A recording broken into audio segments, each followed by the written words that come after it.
All right. So I guess now you understand what the plan was. Absolutely. At Colts Law, we talk Indianapolis Colts football. We're going to stick to what we know, fundamentals and technique, 1% better every day.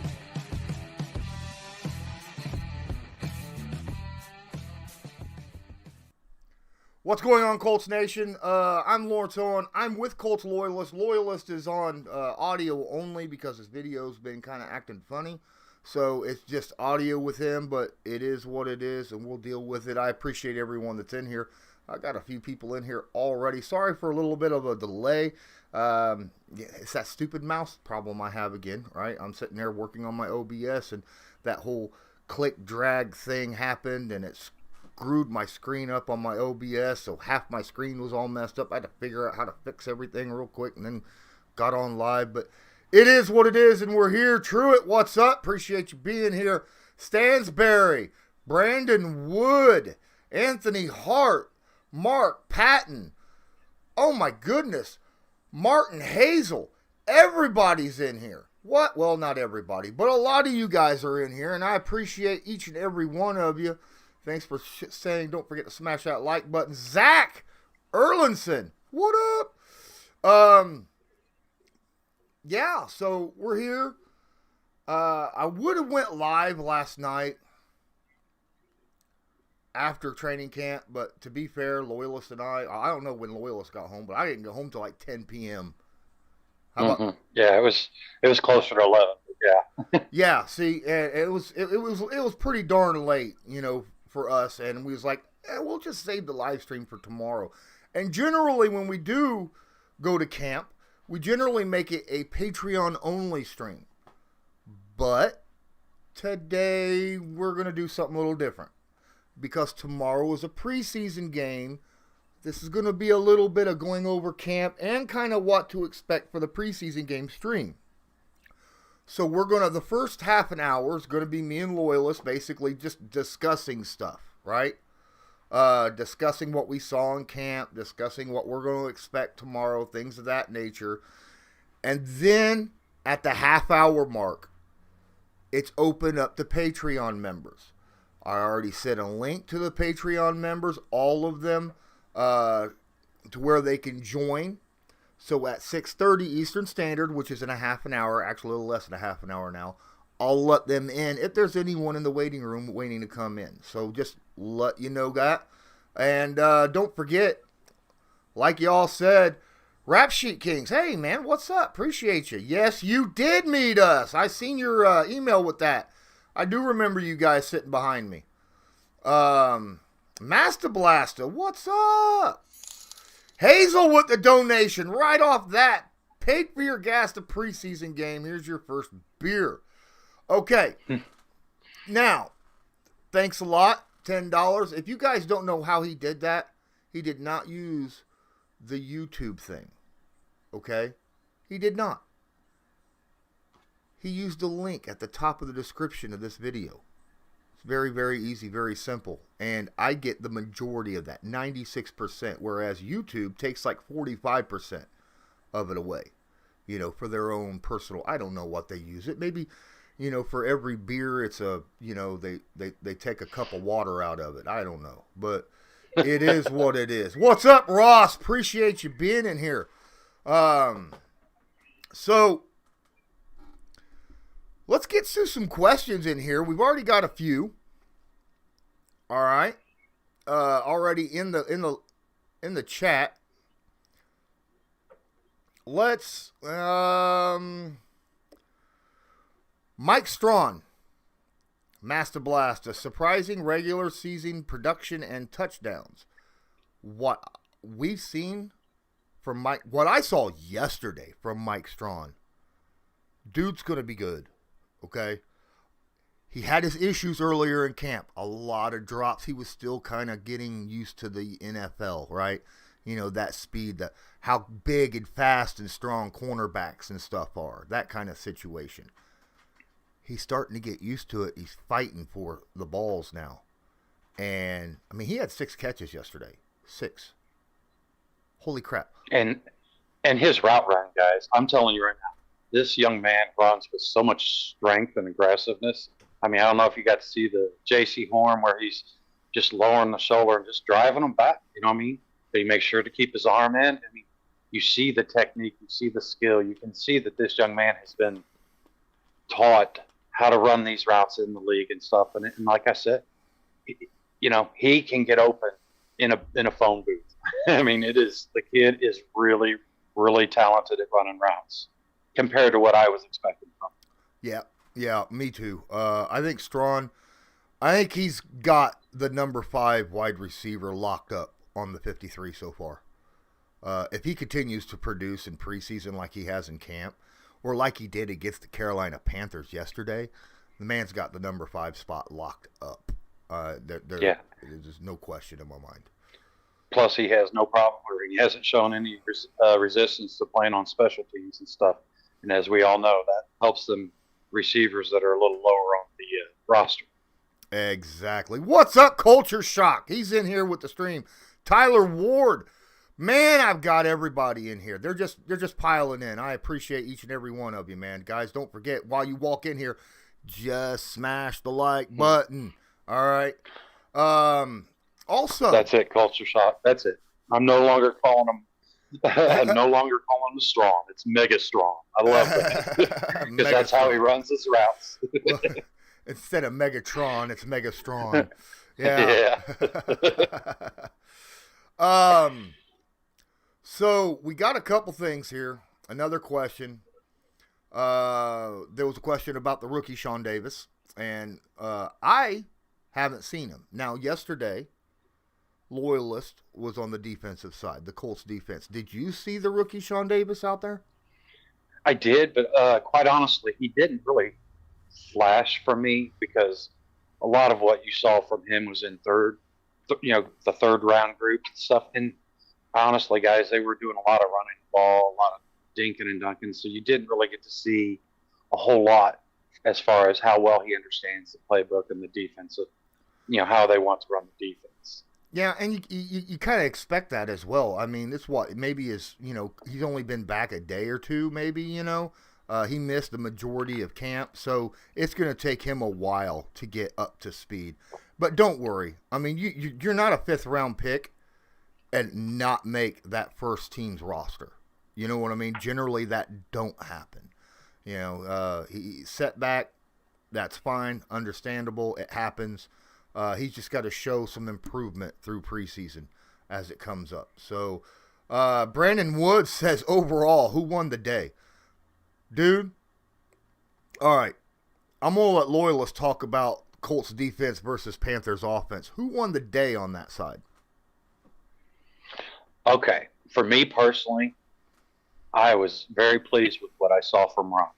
Doesn't mean he went flawless and stuff, but, I'll be honest with you, that corner 3 spot as far as our defense, or, second outside corner, that is really a concern for me because what I've seen from Marvell Tell and Isaiah Rodgers, we had all these hopes where these guys would come in and take that next step, and I know it's early still, but I just didn't see anything that popped off, and made me look like, okay. And I'll tell you what, guys, Rock is, he is making plays when he's there. So, it used to be he was always in position, but he'd never make the plays, or at least that's how I saw it. This year I see a lot more playmaking ability. I see a lot more aggressiveness without the grabbing and ripping of the arms and stuff. So right there is a massive win. But to sit there and say who won the day, I was stolen when I was trying to think. Well, overall. Yeah, that's what I'm trying to think of. Who, because there was just so many nice things that I saw. Did the Colts defense defeat the Carolina offense? Do you think that happened? Oh, absolutely. I'm sorry. I was thinking the player that won the day. Okay. No, as far as the defense won out without a question. I mean, if I'm not mistaken, they held Darnold to 50%, maybe even a little lower. There was constant pressure in his face. I mean, I can think of 2 times where, it was like, oh, okay, that's a sack. And then you still see him release the ball, and then twice those turned into interceptions. So like I said, our defense was easily the winner as far as the team. I thought you were asking about a player. That's a tougher one to answer. Yeah. Offensively, Colts offense versus the Carolina defense. Now, the Carolina defensive line, pass rush wise, was good. But what do you expect? I mean, they've already got a pretty good line, and then the Colts are basically out there with their backups, right? So there was a lot of pressure, some sacks. Ellinger had to take off and run a few times. Eason had to take off and run a few times. Excuse me. Ellinger took the first team reps, while Eason took the second team reps the first run. And Ellinger, the first 2 times that he drove, of his first, 10 pass attempts, 9 of those 10 pass attempts were to running backs. Okay? Just quick dump offs. He'd go through 1, 2 progression, no, throw it to the running back immediately because there was just too much pressure, right? Eason, on the other hand, a little bit different tactic, it seemed. All right, he was standing in the pocket like you expect Eason to do. And 2 out of his first 4 snaps was sacks. 1 was on him, 1 was not on him. The first time he got sacked, it wasn't on him. It was a bum rush. There was no chance in heck that he was getting rid of that football for anything. He would have got called for intentional grounding. The second time, he held the ball a little too long, and he got sacked. After that, after he got acquainted with how quick the pass rush was going to get to him, I say Eason won the day at quarterback. Because he ended up with a lot of completions, and they weren't all dump-offs. The majority of his completions were right down the middle of the field to wide receivers, all right? Guys like Paris Campbell, Michael Pittman Jr., and Mike Strachan. You know, those are the guys that he was hitting right up the gut, man, on the edges, on the gut, everything. So, in all honesty, and that's going to take me down here to Martin Hazel's question, where a lot of casters, other sportscasters, think that Ellinger is a better quarterback than Eason, even with a weaker arm, and what our thoughts are. And I like the prospect of what Eason is bringing. Eason right now, once he gets acclimated to how the pass rush is looking to him during that game, he looks good. I mean, he's able to put the ball anywhere on a dot in a tight window with accuracy. He's able to find guys open. I get it. A lot of people said that Ellinger won yesterday over Eason, and I just looked at him and I was like, what the heck were you watching? Okay, yeah, he had a higher completion percentage. Barely. Yes, he didn't take a sack, even though he did. He took 2 sacks that weren't called. You get what I'm saying? I mean, the guy was right up on him, and they didn't call a sack, and he took off running. But he only had 2 passes that went further than 10 yards. 2 passes the whole day that weren't to running backs. Okay? Where Eason, I think he threw to a running back 3 times. The rest of the time, it was tight ends down the field or wide receivers. He hit Strachan 5 times. He hit Pittman once. He hit Pittman twice. He hit Campbell once. Nice, beautiful throw. The throw to hit Strachan, I think, like 5 times. So Eason looked really good once he got out of that first 4 snaps, you know, where he was like, oh, crap, I got to get through my progressions faster. So, yes, and it's kind of weird because I sat there and talked to who was it I was talking to yesterday right before we walked out and recorded? Kent Sterling. Yeah. Yeah, we was talking to Kent Sterling, and Sterling was even saying, you know, Eason or that Ellinger was better, and I was like, yeah, if you like dump offs and completion percentage, sure, that's, you know, I think Eason has a better idea of reading a defense. I think he does read a defense better. I think he moves around in the pocket a little bit better. I think he will get to his checkdowns faster. But I think Eason, not just his arm, The dude can scramble too. Both guys scrambled with the ball once. Ellinger scrambled and picked up about 7-8 yards. Eason went 15 yards before being touched, and it wasn't like he wasn't like a boot or something. He caught the ball, pressure started to come up the middle before the guy even got near him. He took off towards an open spot down the middle of the field, picked up 15 yards before anyone was even close enough to touching him. The dude can move. He's not a statue, okay? He's just not necessarily known for being able to throw well while he's on the move. But he's a big boy who can move if he needs to.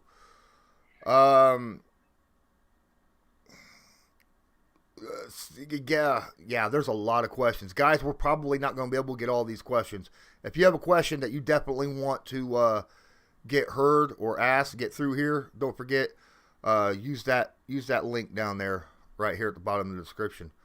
I'm going to get to Tyler Ward. How was Granson and Tell? Well, since I've been talking for the last, 6-7 minutes straight, Marvell Tell, their Loyalist. Yeah, he was a 50-50 guy. 50% of the play, you liked what you saw from him, and then the other 50%, it was beyond bad. I mean, and that was disappointing. I was hoping, I understand that he sat out last year, but I was hoping to see him take a step from what I saw 2 years ago from him. And to be honest with you guys, I mean, TJ Carey, Rock Ya-Sin, these guys are outperforming Marvell Tell by a long shot. Be honest with you, I think Isaiah Rogers is outperforming Marvell Tell. And I know that's not what I was hoping for, but we got to keep it real, and that's how I saw it. Okay. Granson was out there. He had a drop. And he had to catch. But neither the catch was that spectacular, and the drop was not necessarily a drop. It was a tight down the sideline guy draped over him. It would have been a tough catch. So I wouldn't necessarily call it a drop, just a missed opportunity. Okay, we'll call it that. I mean, you got a guy draped over you. Catching the ball is difficult. So I would like to add in there, as far as the defense goes, guys, our secondary is looking really good. Okay. Yeah, everybody that was worried that Xavier Rhodes would come back and because of his age he was going to start to fall off a little bit. I have not seen anything of the sorts. Since he's been on the field, Xavier is bringing this toughness and this dynamic energy. He's not just getting in front of undercutting passes. I mean, he's using this, this is my house and you ain't doing any of that, type mentality. And you're seeing that from all of our starters, TJ Carey, Rock Ya-Sin. These guys are going out there and they aren't just holding their own. They are really performing at a very high level. And I'm super stoked to see what the regular season brings this year, because I'm telling you right now, I'm more optimistic about our secondary than I have been at any point in time in the last 2 years. I mean, last year, I was like sort of hesitant to, until at the end of the year, and then you're like, okay, yeah, they were good. This year, like I said, seeing them in training camp and seeing the aggressiveness and just seeing the way that these guys are, honestly, Robbie Anderson, they nullified him. The only receiving of any note was from Christian McCaffrey, and that was more on the linebackers and stuff. You know what I mean? But I'll tell you right now, if our pass rush can do,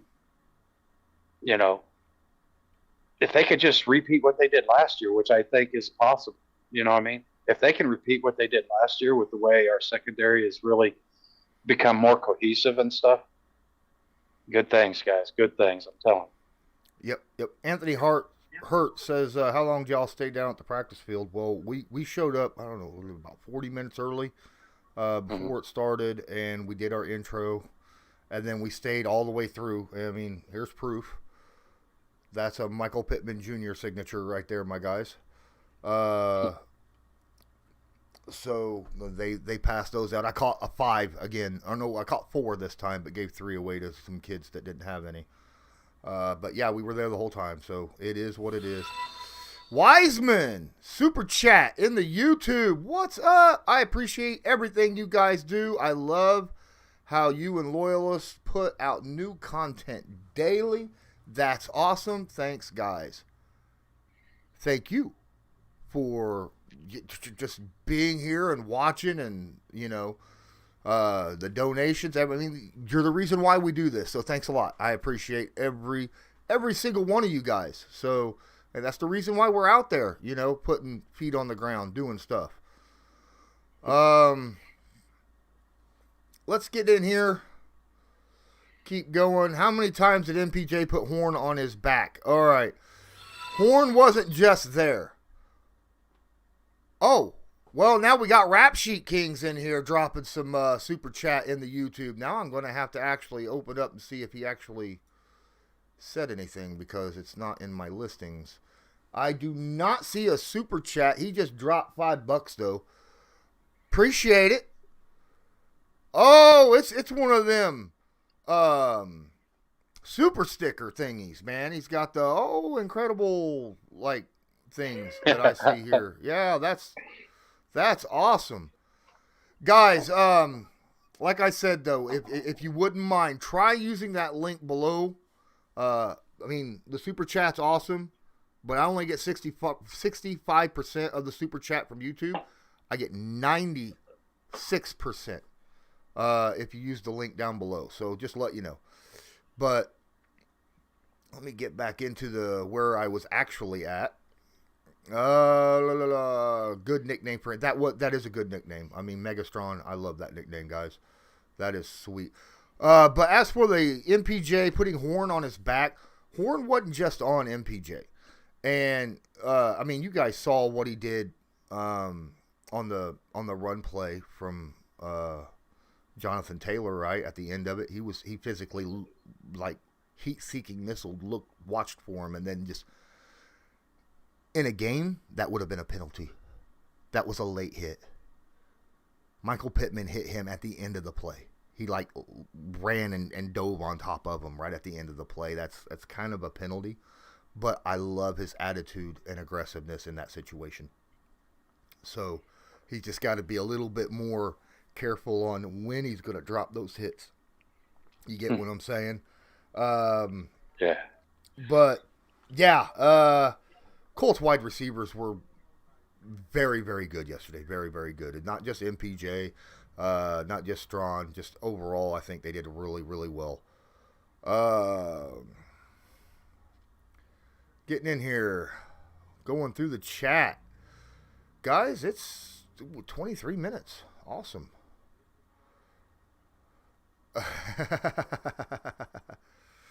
When has Kent Sterling been relevant? Well, you know what? Kent Sterling still has a platform, and he still, is at the meetings. He's at the press conferences and stuff like that.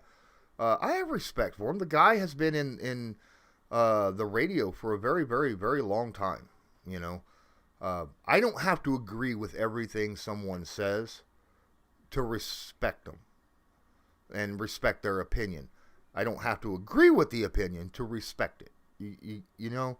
Now, there's some people out there like Dan Dakich where I just don't respect because he has an issue with, he'll go in the name calling. And if you'll, I've seen where I've gave him, logical arguments, and he kind of threw a hissy fit over it.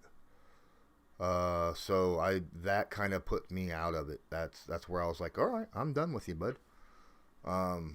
But I don't have that problem with Kent Sterling. Let's get back in here. Rap Sheets. Oh, wait, got another donation from Rap Sheet Kings. Love this content. Can't wait to come back each podcast episode. You are doing big things, and it was an honor for me to try to figure out what the rest of it you said. Now I got to go over here and because my thing's not maxed out. It was an honor meeting me yesterday. The honor's all mine, man. It's an honor all mine. It's the whole thing. And that's why I go out. When we go to practices and, games or whatnot, you see us, shout us out, man. Say, hey, what's up? I have no problem with that, man. The guy sitting right next to me was pretty cool. He knew who I was. And we just sat here and we talked and discussed what we were seeing. I enjoy good conversation with intelligent fans and followers and guys in the chat. And that's what we have here. Smart guys, respectful guys. KDC City, what's up? Went season. Hey, appreciate you being here. Thanks so much. Guys, don't forget, smash that like button. Smash that like button. And the share button is below Loyalist if you want to share it to your favorite social media. I'd appreciate it. If you watch Eason's Georgia tape, he is pretty mobile. He is mobile. His accuracy kind of goes down dramatically when he throws, when he's on the move. That's all it is. What would make you feel better if Wentz is out the first week of the regular season? Sam short passes with Taylor and Marlon running the ball, or Eason throwing the ball down the field and risking being picked? I would rather have Eason. Week 1 against Seattle, give me Eason. Week 2, it might be a different story, because it's different teams.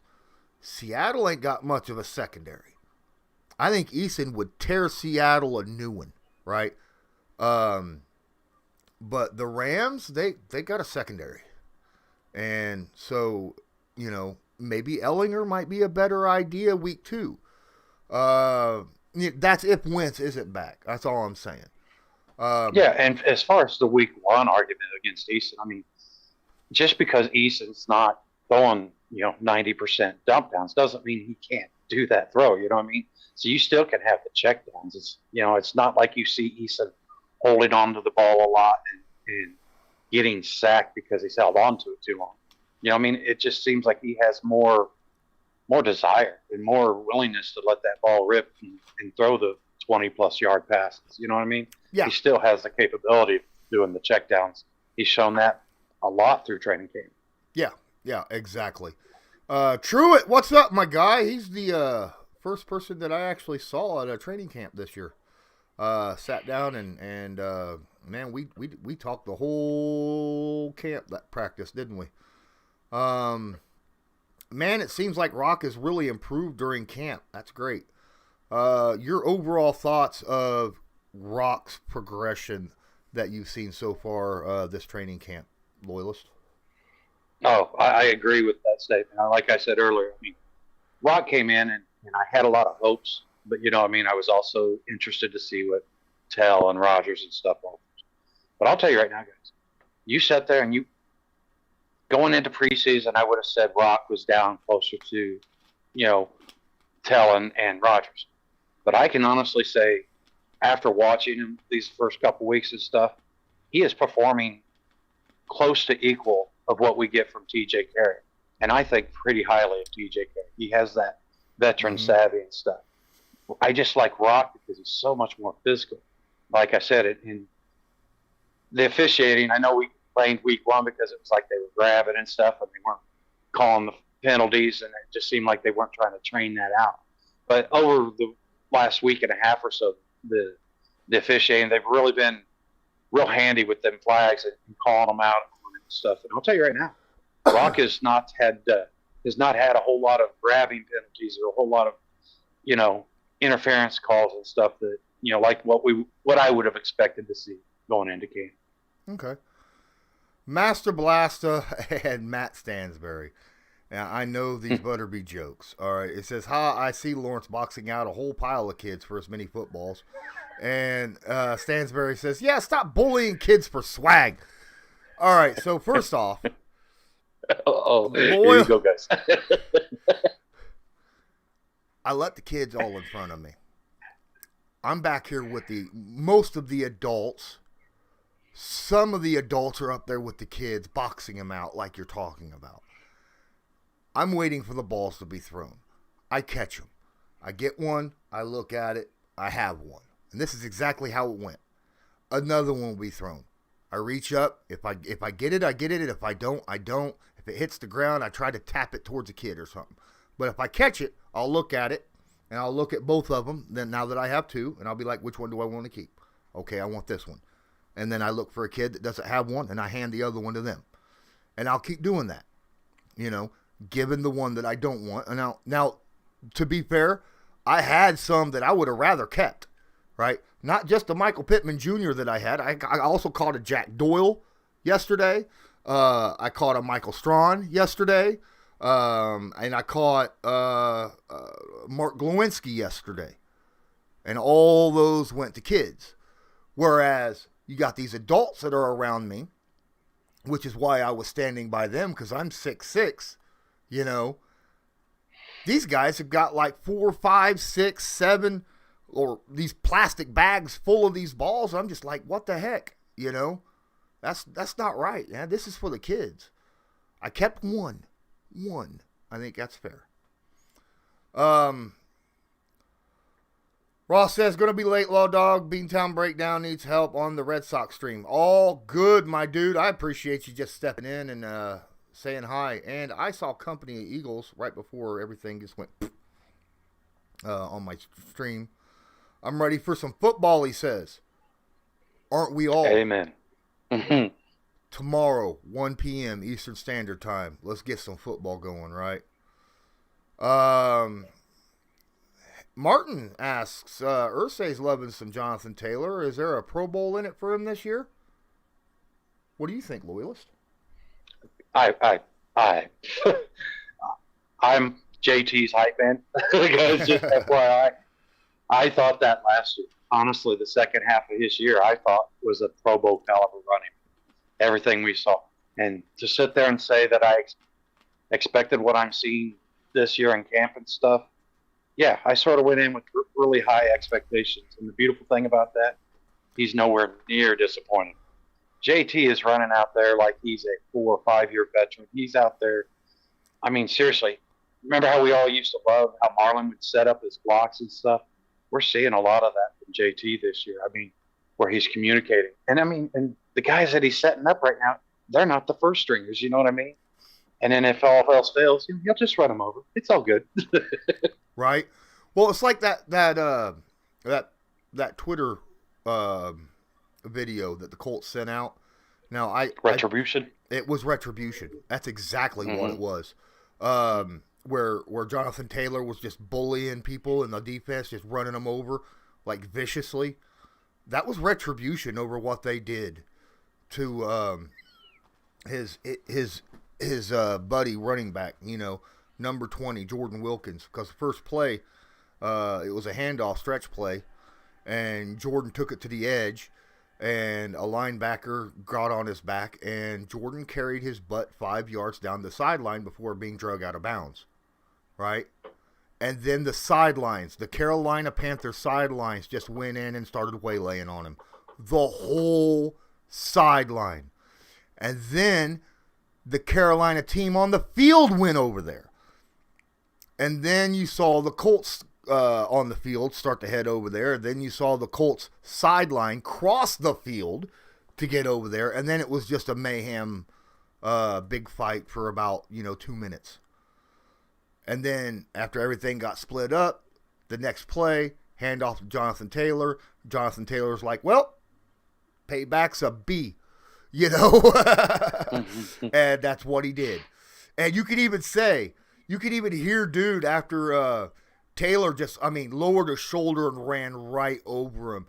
He got up like, dude, man, what the? And Taylor just looked at him, shook his head, and walked on. Didn't say a word to him. Didn't care. He was in that mindset. I'm going to punish every single one of you for doing that, And in all fairness, tensions were a little high today or yesterday, right? It was on both fields. It was within the first 5 minutes. There was these little scuffles, you know what I mean? And it was like, okay, the tone was set early and often. Yeah. That's what I felt too. Nomadic Brian, what's up? Appreciate you being in here. Thank you. Gardaki's Playground, what up? You know what? Sometimes I say the wrong words, but you guys get my meanings if I say the wrong name, you know. And if it's not the right name, say something. I might say Ellinger when I mean Eason, because they both start with an E, and I got a lot of stuff rolling around up here sometimes, you know. What's up, Toxic? Appreciate you being in here. Rap Sheet King says Eason does let it rip more often, and that just worries me a little. And I don't think he's letting it rip so much as when he does throw the football deeper, he doesn't generally put it in a place where a defender can make a play on it.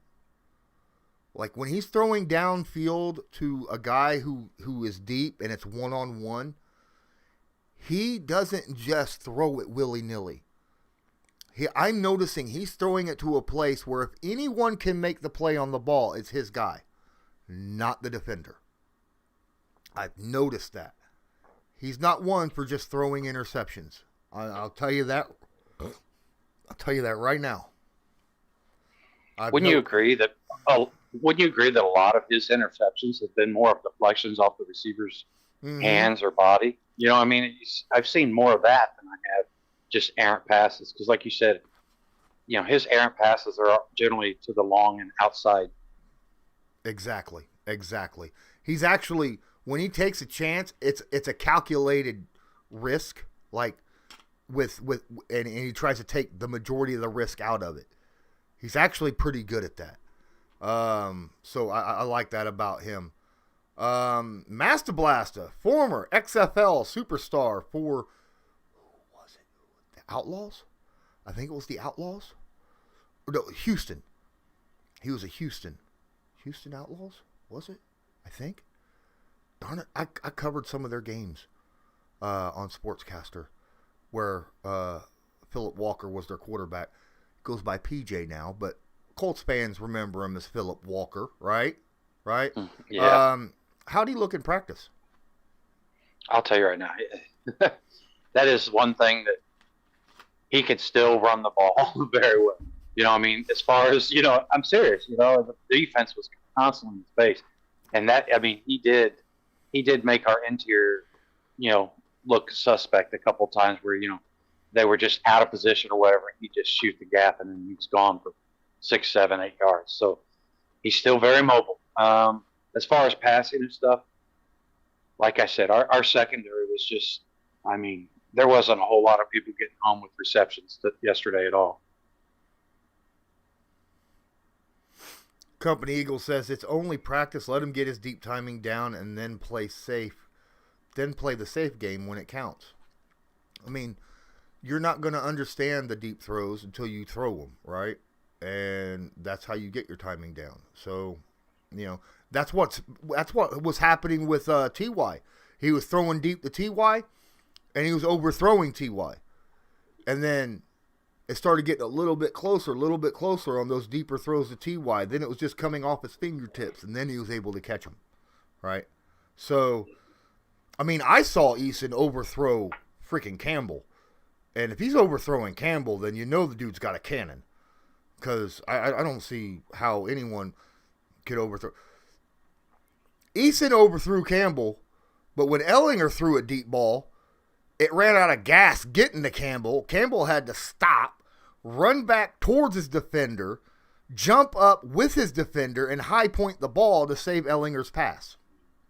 All right? So that's the difference. With Ellinger, the wide receivers might have to make the plays to get him out of trouble. With Eason's going to put the ball where the receiver can make the play. So, yeah, that's how I saw. Oh, Rap Sheet King says he's got himself a Kylan Granson football. Nice, dude. Appreciate that.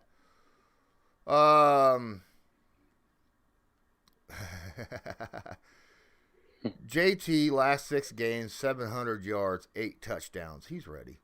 And the way he's been practicing, the running game is ready. It's not just Jonathan Taylor, guys. The whole Colts running game is ready. Because I like the way Marlon Mack is moving. I like Jordan Wilkins, the way he moves. There was a question someone had mentioned, and someone else. Oh, wait, I got somebody in the waiting room.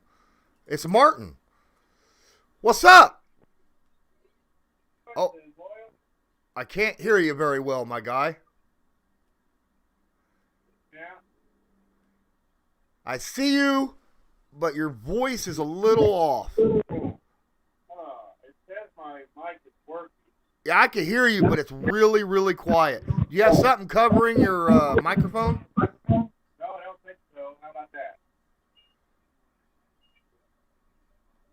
Go ahead, talk real loud. If you talk real, I could also hear myself, so that's another problem. That's not helping. No, Can you hear me enough? Can everybody else hear me? I could hear what you're saying. It's just really quiet, and whenever I talk, I hear my own stuff come back on me. I've left everything set the way it says to set. It was mute, now I'm back on. Okay. Do you have earphones or anything like that you can plug in? Yeah, but I have to run in and get them. So let me unpause for a second, for a few minutes. I'll be right back. Cool. All right, guys. So this is I am going to mute him so that I don't hear myself, because it's really bad when I hear myself. Do you hear it, Loyalist? Oh, yes, sir. Okay. Yes. Okay. But yeah, so that's Martin. Appreciate him being in here. Hopefully he could get that headset or something. That way it's not giving me a back feed.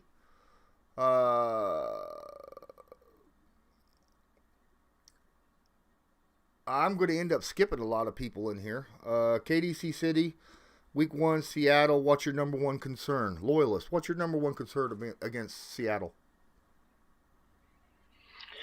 Containing Russell whenever he doesn't have that first or second option, trying to keep him, because I've still seen a little bit of lack of discipline on the edge. You know what I mean? So with a guy, honestly, with a guy like Russell Wilson, I always worry about him getting out and extending that play and then really making us pay. That's something that I concern a great deal. Okay. I do hear myself still, but it's not nearly as bad. Can you hear me? I hear you well. Wow. Okay, Yes, good. sir. Cool. Wow. Thank you for having me on. Yeah. That's the thing about Patreon, right? I love it. Yeah. Patreon. I figure it's only $5 a month. That ain't that much, and it's just showing support for my channel. And then on top of that, I kind of give something to you guys for it, right? Absolutely. Yeah. So right now, if you guys are Patreon members, you can join the stream right now, just like Martin is here. So. Heck yeah, everybody come on. What are your thoughts on tomorrow? What are you hoping to see for tomorrow's game? Oh, man. I was really hoping to see a little bit of Wentz, of course. When the injuries happened, I got a little bit down. But I want to see Erlinger and Eason and see what they can do. And I definitely want Strachan to get like 5 or 6 targets at least. I want to see this guy live. Before the draft, I saw at least 3 podcasts from other teams who had picked out Strachan and were begging their teams to pick him in the draft. So we weren't alone in this at all. Yeah. The man seems very mature, and he's working his ass off. And even Xavier Rhodes said this man's working hard. Mm-hmm. So if Xavier Rhodes is saying good things about a receiver, I think we need to listen. Yeah. I think that there's a lot of. Okay, so would you do me a favor? Mm.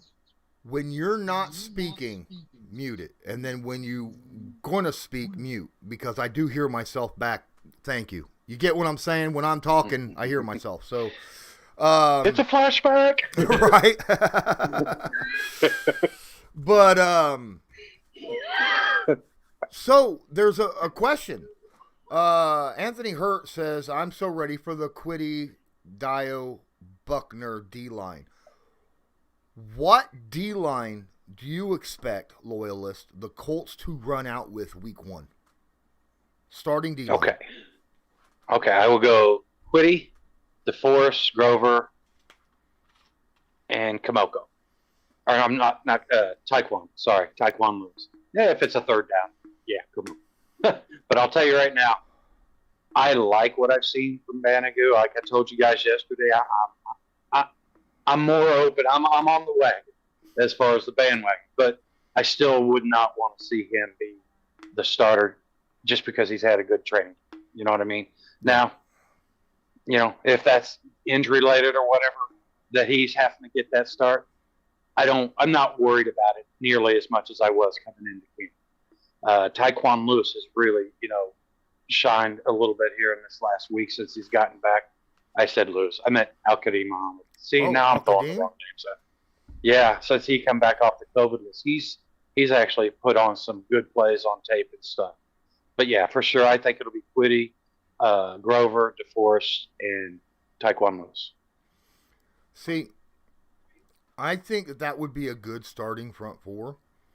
In pass rush downs, you put Teray in over Lewis, I think, because it's just the Teray's explosion in camp is second to none. His bend and explosion. Now, Quiddy's got a good takeoff too, but Quiddy's just all power, and he works the edge a little bit. Teray has this ability like Gumby, like just bend around that corner perfectly, and get pressure. So I mean, you watch him during the pre-stretch, you're like, oh no, this guy's stiff as a board. But I'll tell you what, I guess he just saves it off for during the play. What do you think, Martin? He's talking to somebody. You're muted. Oh, okay. Hey, yeah, I want to see the defensive ends too, all of them. See what they got in the preseason here. Man, I cannot wait to see what Dio can do when he can come in. I mean, I don't know if that's going to be pup to the 6th game or injured reserve till the 8th game or something like that. But if you watched any of that tape of him in college, in the draft room, they named him Hurricane. In the draft room, they named him Hurricane Dio. People were playing, songs about Hurricane, So can you imagine? I don't know if he'll be a defensive end. I think he'll be a defensive lineman. Like a tackle? Yeah, definitely like a tackle right next to Buckner, because we've got so many defensive ends. And if they're all that good and they're starting to look that way, we got to see in game time, right? But if they're all that good, including Ben Banagoo, man, can you imagine that front? Have you seen his arms? Mm-hmm. Have you seen this guy's freaking arms? Oh, my God. We could have one of the best defenses ever in the NFL, and it's really, truly possible. I'm not trying to blow things up and, as a Colts fan for forever, but there's things you see, and you see how Ballard picks people. Mm-hmm. Always big hands, long arms, super athletic, great character. Just those things. And it's starting to show up. And our defense right now is already. And you got EJ Speed. I know he's injured right now. Mm-hmm. I've been following him. This kid can play. Yeah, he's fast. He can cover. He can tackle. He can get in there. Okereke has been doing this for the past 2 years. If you watch some of his highlights, he's fast. He gets in there. And then you got Darius Leonard, Grease the Maniac. Put these guys together. What do we have? If they play their role, like Eberflus plans it, Think about it just for a second. Would we even need a backfield? Gotta have time to throw it. Yeah, and if they can't throw it, they can't run it. Hey, Yep. Wentz may not even have to play a whole game in several spots. He may have to play only through the third quarter. We'll put Easton and Erlinger in to finish up the game. And the defense may have scored 14 of the points. Think about it. I mean, they had some takeaways last year. Beautiful takeaways and scores last year. They were great on my fantasy team as a defense. I kept them all year, the Colts. So what can they do this year? That is a good Time will tell.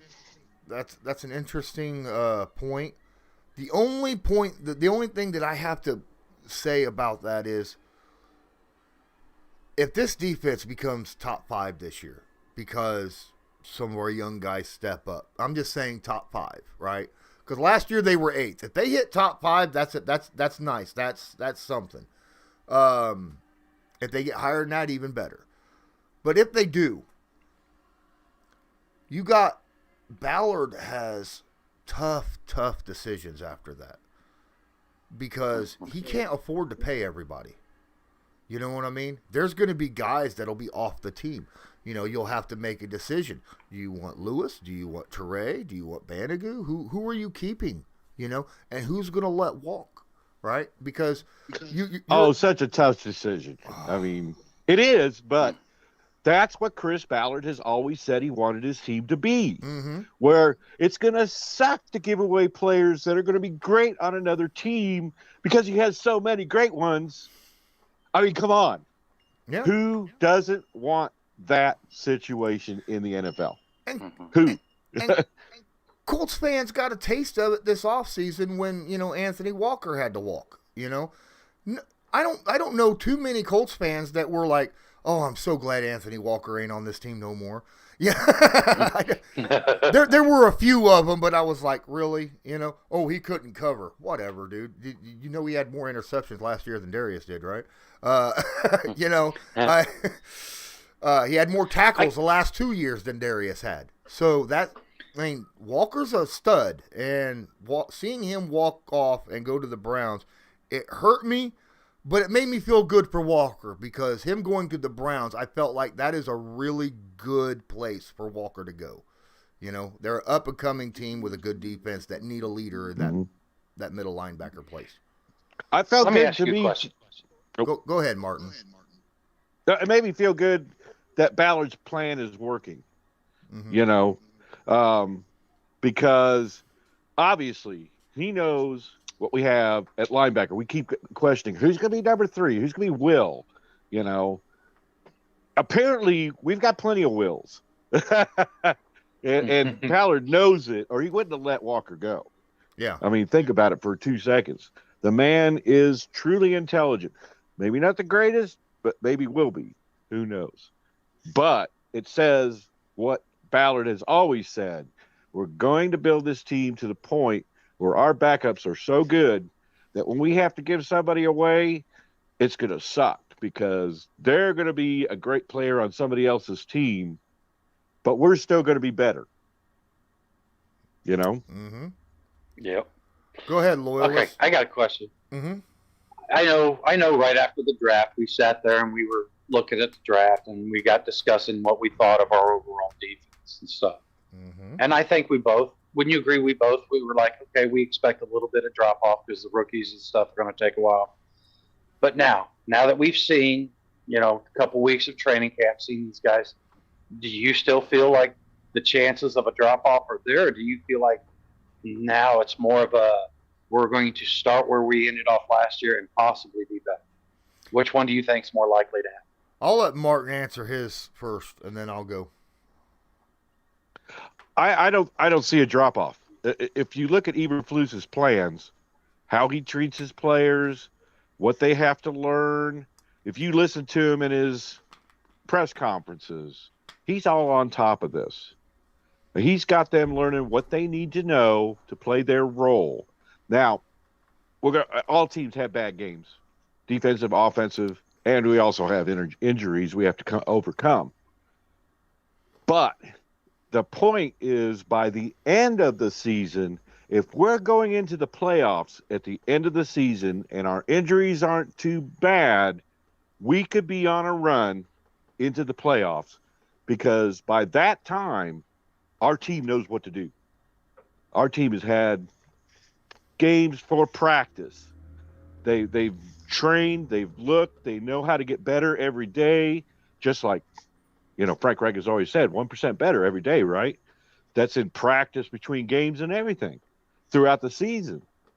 And how many Super Bowl teams were at the right point at the end of the season? Mm-hmm. Let's talk about the Giants in 2 Super Bowls. What were their record going in as wild cards?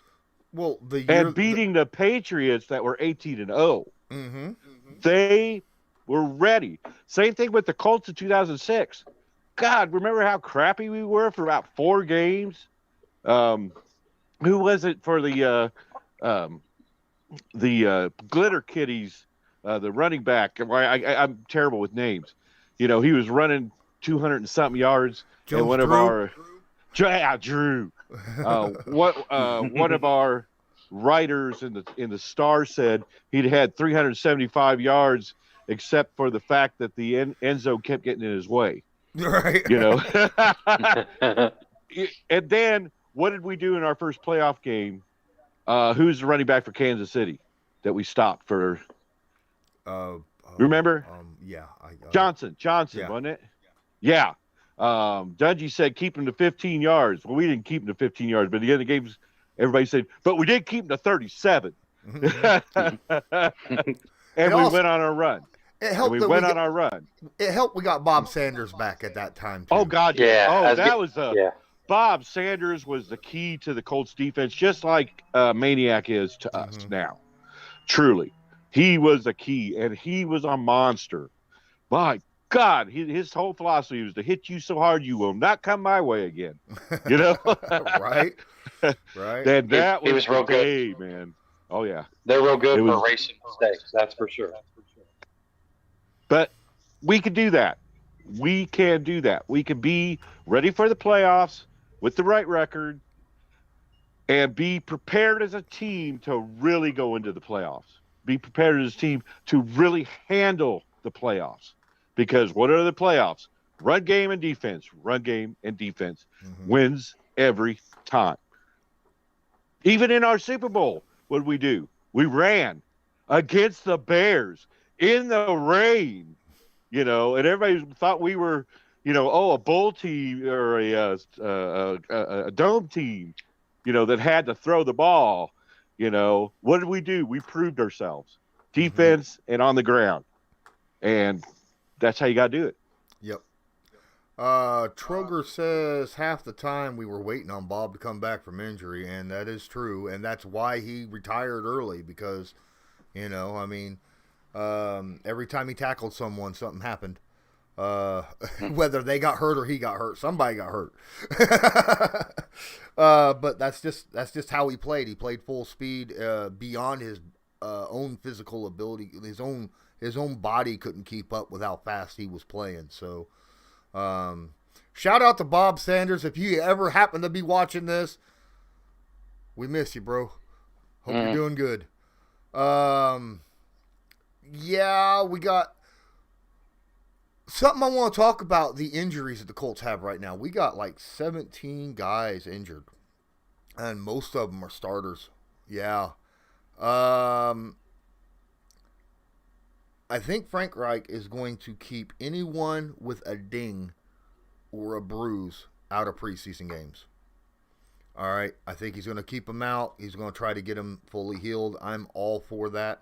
Unless you're like a second or third stringer. But if you're a starter or a rotational starter, because we have rotational starters on our team as well. The way Bobby Okereke was last year, right? So I do think... something... I'm sorry. Something Frank Reich said about the injuries, especially with Wentz and Q. He was saying it's about how much pain can you play with.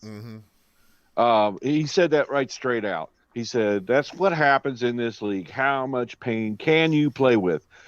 If you heard him talk about Phillip Rivers' toe being 3 times as big as it was supposed to be most of the season, we didn't know. Phillip Rivers played with a bad toe and got us 11-5. I mean, apparently it was bad, but the man played. That's what you have to do in this league. If you want to win, if you want a Super Bowl, you're going to have to play with some pain.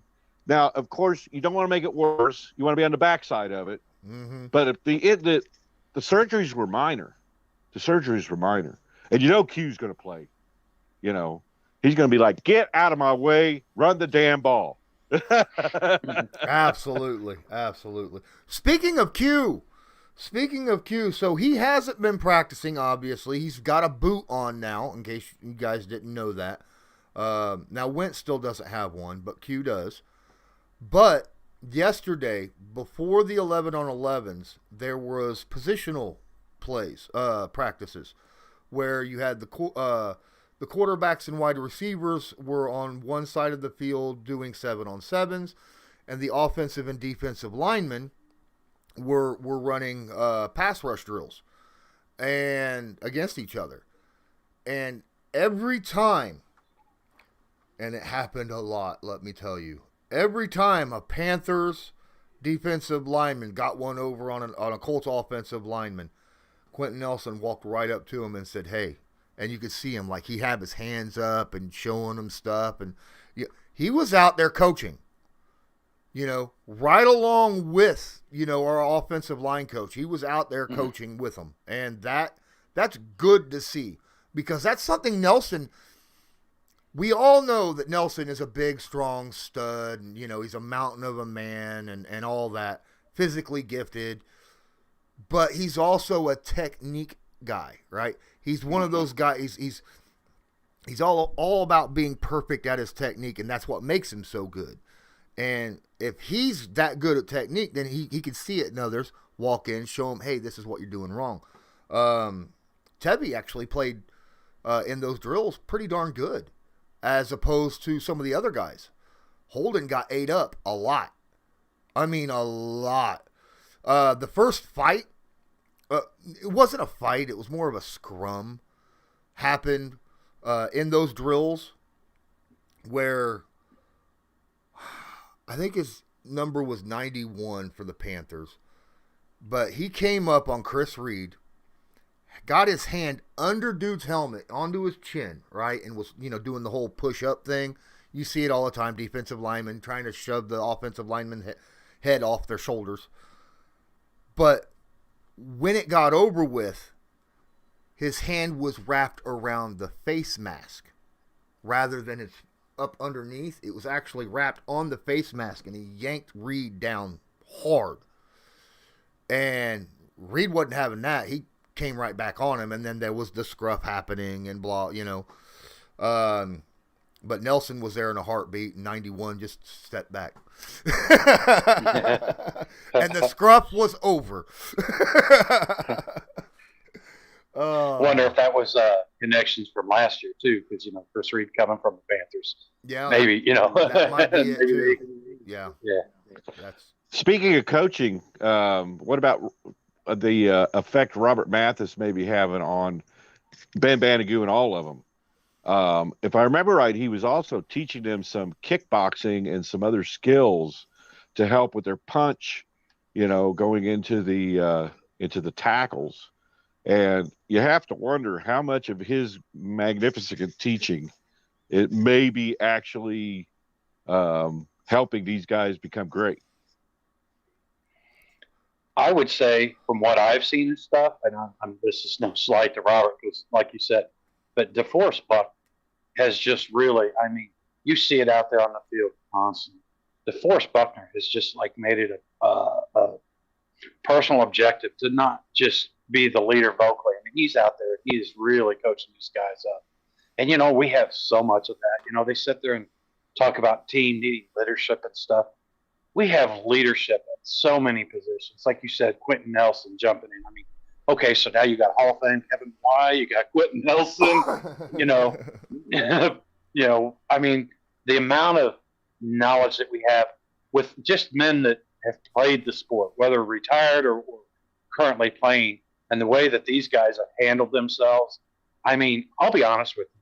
I was probably the least hopeful person on the planet for Ben Bannigan. And I was really having a hard time. I was really having a hard time jumping on the hype of, even though I was seeing it, I was just like, no, he's not doing it against.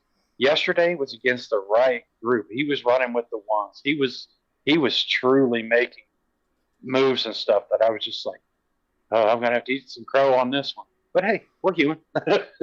Well, that's what I was saying about Ben Bannigan the whole time. Everybody's like, well, he's doing so well. He's doing, he's the best defensive player. But he was doing it against the 2s and the 3s. I had to see it against the 1s. Just like with Ellinger. Yeah, Ellinger was doing well with the 2s and 3s. What was it? That's why they forced him up into the 1s. Same way with Ben. He played his heart out. He earned shots with the 1s. And apparently he's doing well with those too. So, good. That's great. I love to hear that. And I'm sure. Go ahead, Martin. I know you're wanting to say something. I didn't want to interrupt you.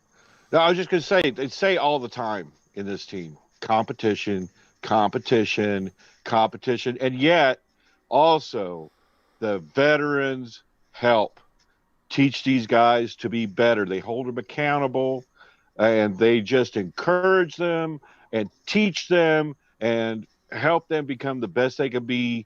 Even if they're going to go to another team, they're going to take some of the best teaching that there is in the NFL. I mean, if you think about it on an overall scale, how this team has worked on teaching, but it's competition. He who wins will play. And Ballard is strict about that. He who wins will play. So don't be disappointed if some of your favorite players, sorry, because that's, he's only putting the best players on the field. It's none of that old style stuff where you hold on to your picks, and you give them too many chances and they don't come through. That is a fact. Now a lot of people, we saw that with, was it second round? Was he a second round pick? Not. He was our slot corner. Maybe he was a fourth round. I think he was a second round pick. Maybe he was a fourth round pick. Ended up going to the Jets. I can't remember his name right off top, but it was in Ballard's first year. He was gone in his third year. Gone. Nope, we're done with you. I can't remember his name now. It's off the top of my head, but I can't remember. But either way, yeah, I fully agree. You've got to earn your spot on this team. It doesn't matter if your name's T.Y. Hilton. You got to earn your spot, right? When you say, are you talking about Quincy Wilson? Yes. Yep. Okay. Yep. See, they had him all over the field. I forgot they drafted him as a slot corner. Yeah. He was safety. They tried so many things to make it work, and then just. Well, he did well as a safety his rookie year when he came in, or not safety, but as a nickel when he came in. He had a lot of promise at nickel, and then some things. Kenny Moore came in, took nickel. Long arms, big hands. Yeah. Yep. And we let Malik Hooker go. Wasn't he a first rounder? Mm-hmm. Yeah. I know his availability wasn't there. Availability, big A in whether you're going to get to play or not. Unfortunately, that could be Campbell. Or Teray. If he doesn't. Oh, yeah, or Teray. Absolutely. Mm-hmm. If this is their year, if they can't stay healthy, don't be surprised when they're gone.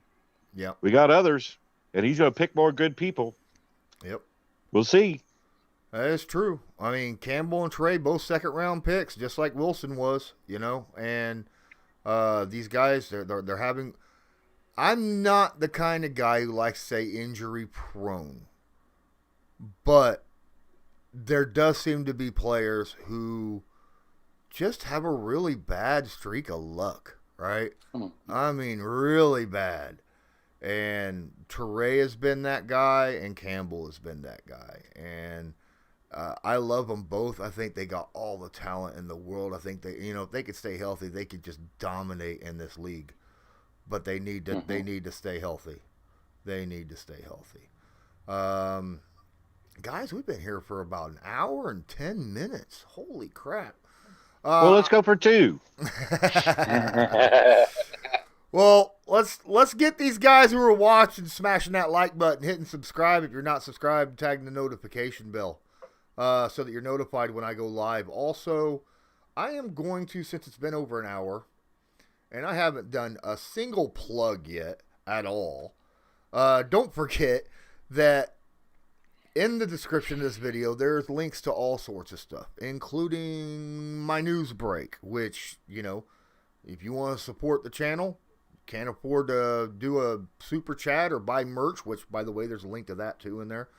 You could, download the Newsbreak app, which is free, and I get paid for it. So this video is sponsored by Newsbreak. Newsbreak is an app used over 1.5 billion times a month by people just like you to get local news via articles or videos by those who are focused on that specific area. People like myself. Just use the link in the description of this video to download it.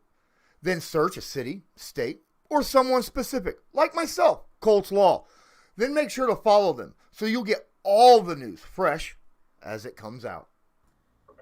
All right, so I got a question, and it's a serious question, and it's for everybody in chat. Martin, you as well. We have tickets to go to tomorrow's preseason game. The plan was I was going to go with Loyalist, right? Because they're Loyalist tickets. Then I thought, what if Loyalist takes his family and goes himself, and I do a live stream reaction during the game at home? I'll miss the game, but I'll be watching it, but I won't be at it. You know what I mean? But I'll do a live stream reaction to it. And then when Loyalist gets back, if he gets back and he's, good enough, we'll do a live stream talking about the game, like a post-game reaction from someone who did the live stream and someone who was actually at the game. Now, that post-game, depending upon how tired he is, it might end up being a Monday stream. But since it's a 1 o'clock game, he might get home early enough and might be okay enough. I don't know. It's up to Loyalist, but what are your guys' thoughts? Do you want me to go to the game, or would you like the idea of having Loyalists go to the game and me do a live stream reaction to it? I want you to go to the game. You got to watch them live. You got to watch them live, and then come back, and then we'll do a live stream. Make sure it's after 4:30. I have to work till 4. Well, I mean, the game is till 4 I want anyhow. you to go to the game. Come on. You got to see them live for the first game. And see if things play out the way you have been talking. You're excellent at this podcast. You're excellent at taking everything apart. Love your when you do the individual players, the film rooms. the film rooms. And I'd rather you go to the game, but you do what you think is best. I'm going to be there, hopefully, for both. I'm going to see the game. I'm in Columbus, Ohio. Mm-hmm. So I have to see it here. And then, I'll probably get to do it at work, luckily, unless I'm busy. But You're in I'll join in. Cincinnati territory, aren't you?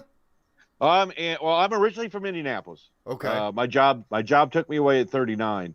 And I remember when they came in 84. Mm-hmm. And actually, I've been watching football since Super Bowl III with my dad, so I know teams and players. I mean, we can go way back if you want, but not today. But what I'm saying is, I want you to go to the game. I want you to have that game experience, at the preseason. Why miss out on that? I wouldn't if I could go. Yeah. But and I want to hear your reaction after the game, and hopefully it's positive. Hopefully, I really just love to win the game, but preseason doesn't count. But, how many times have we watched preseason and lost and lost and lost? You know. Yeah, but it seems like every time we lose preseason, we win the season, and whenever we win the preseason, we lose the season. So, I think that's kind of crap to think that, but yeah, you're right. You're right, especially in the Dungy years. mm-hmm. You are right. But I think that had to do with the poor backups that we had. And I think we've got better backups, better backups than the other team when all the backups get in there. And I think that's what winning the preseason game is about, that our backups are truly better. Let's see. Mm-hmm. But that's just my opinion. And I'm going to let you go after this because I'm sure you're finishing up. So I wanted to say hi to JDW and Bring the Juice and Culture Shock and everybody else. If I forgot anybody, I'm sorry. I watch all the streams I can catch, especially you, Lawrence and Loyalist. You guys are all great, and I love you. So keep up the good work, and go Colts. Go Colts, man. Thank you. Go Colts, brother. Have a good one, man. So Martin, he's awesome. I'm glad I finally got to see you on here. Don't get to see all you guys too much, So that's why you get on Patreon, jump on here. We can figure it out, I enjoy talking to you guys. All of you have great opinions about stuff, man, and I like discussing it. So I think you're right, though, Martin. I think it's probably getting to be about that point. I need to eat and sit down. I'm one of those weird people that don't eat breakfast, and I don't eat. I wait until late in the evening and then eat, and it kicks me in the butt when I'm live streaming because then I'm like, I ain't ate all day and my stomach's grumbling, So now I do eat when I'm at the time for a beer or two. Yeah, you know what? I haven't had any alcohol in over 15 years. None. Oh, well, good for you. Good for you.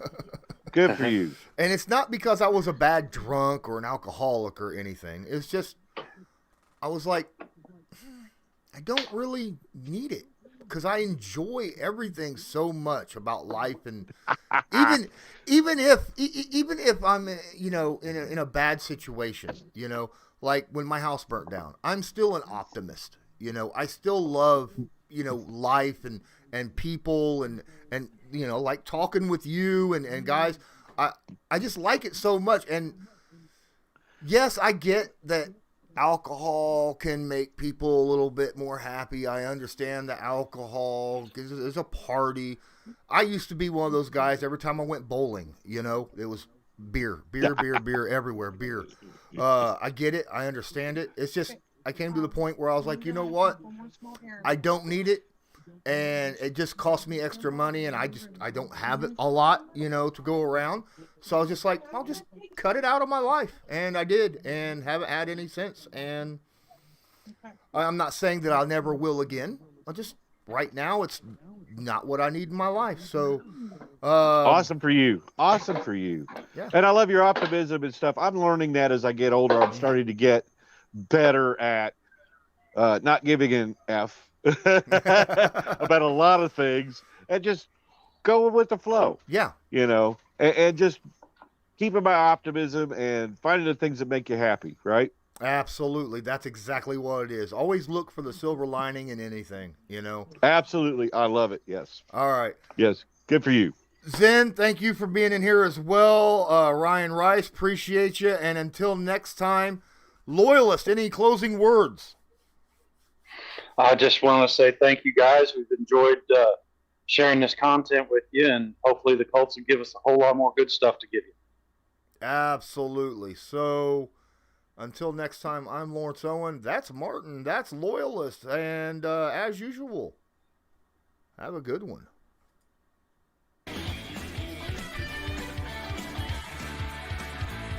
Just because a player's not a household name doesn't mean we can't make him a household name.